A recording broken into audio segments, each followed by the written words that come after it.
سلام دوستان، این ویدیو لحظه بازداشت عوامل شرکت کلاهبرداری پیشفروش خودرو هستش. خیلی خلاصه بهتون میگم، این تجربه چند ساله من توی ثبت نام خودرو و خرید فروش هستش. تا الان کلی حواله من جابجا کردم. لطفاً به هیچ شرکتی اعتماد نکنید، فقط سایت های خود شرکت خودروسازی. و سلام. باز کن در پسر، پشت در باز شو، پشت دره باز کن ببینم، باز کن درو رفت تو آشپزخونه. برو بسر برو ببینم بسر دستندشو رفت روشن.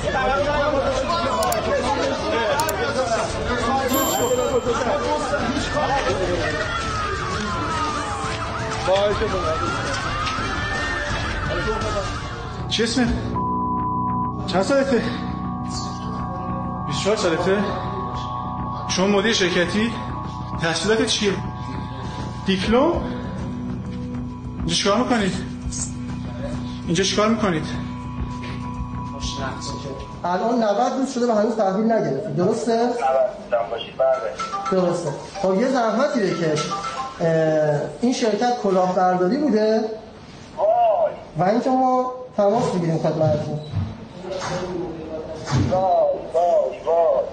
من از پرسنل آگاهی تهرانم.